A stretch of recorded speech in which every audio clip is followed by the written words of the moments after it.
शिव पुराण कथा कहानी के पीछे क्या है विज्ञान? आइए हम आपको बताते हैं।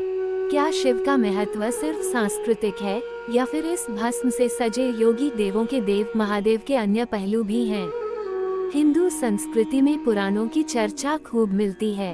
इन्हीं पुराणों में से एक है शिव पुराण। तो क्या है इस पुराण में एक सिर्फ कहानियां या कहानियों के जरिए कुछ और बताने की कोशिश की गई है? जिस विशाल खालीपन को हम शिव कहते हैं वह सीमाहीन है, शाश्वत है, मगर चूंकि इंसानी बोध रूप और आकार तक सीमित होता है, इसलिए हमारी संस्कृति में शिव के लिए बहुत तरह के रूपों की कल्पना की गई। गूढ़, समझ से परे ईश्वर, मंगलकारी शंभो, बहुत नादान भोले, वेदों, शास्त्रों और तंत्रों के महान गुरु और शिक्षक, दक्षिण मूर्ति, आसानी से माफ कर देने वाले आशुतोष, सृष्टा के ही रक्त से रंगे भैरव, संपूर्ण रूप से स्थिर अचलेश्वर, सबसे जादुई नर्तक नटराज आदि।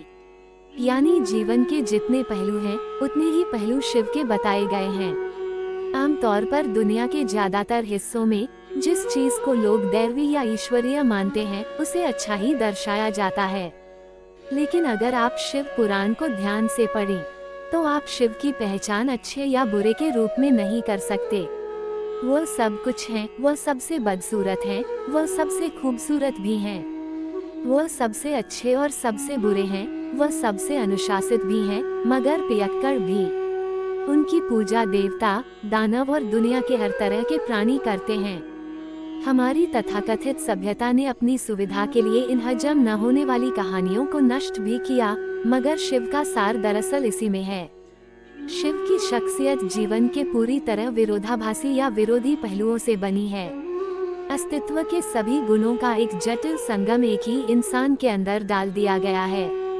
क्योंकि अगर आप इस एक प्राणी को स्वीकार कर सकते हैं, तो समझ लीजिए आप पूरे जीवन से गुजर चुके हैं।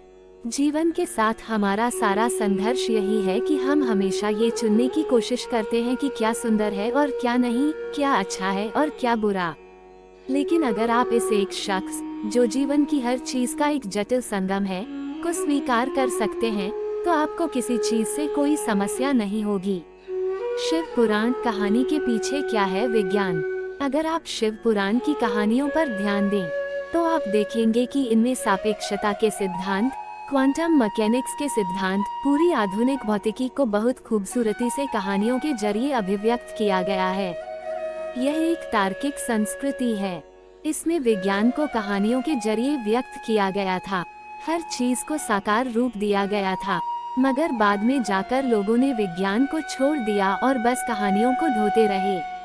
उन कहानियों को पीढ़ी दर पीढ़ी इस तरह बढ़ा चढ़ाकर पेश किया जाता रहा कि वे पूरी तरह मूर्खतापूर्ण लगने लगी। अगर आप उन कहानियों में फिर से विज्ञान को ले आएं, तो यह विज्ञान को अभिव्यक्त करने का एक खूबसूरत तरीका है।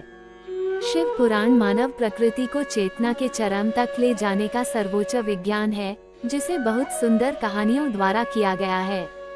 योग को एक विज्ञान के रूप में व्यक्त किया गया है, जिसमें कहानियां नहीं हैं, लेकिन अगर आप गहन अर्थों में उस पर ध्यान दें, तो योग और शिव पुराण को अलग नहीं किया जा सकता। एक उनके लिए है जो कहानियां पसंद करते हैं, तो दूसरा उनके लिए है जो हर चीज को विज्ञान की नजर से देखना चाहते हैं, मगर दोनों के लिए मूलभूत तत्व एक ही हैं। आजकल वैज्ञानिक आधुनिक शिक्षा की प्रकृति पर बहुत शोध कर रहे हैं। एक चीज ये कही जा रही है कि अगर कोई बच्चा 20 साल की औपचारिक शिक्षा प्राप्त करने के बाद व्यावहारिक दुनिया में प्रवेश करता है, तो उसकी बुद्धि का एक बड़ा हिस्सा नष्ट हो जाता है, जिसे वापस ठीक नहीं किया जा सकता। इसका मतलब है कि वह बहुत ज्ञानी मूर्ख में बदल जाता है। वैज्ञानिकों का कहना है कि शिक्षा देने का एक बेहतर तरीका है उसे कहानियों या नाटक के रूप में प्रदान करना।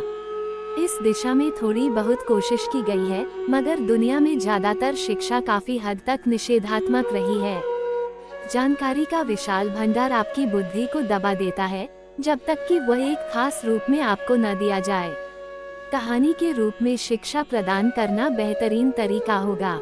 इस संस्कृति में यही किया गया था।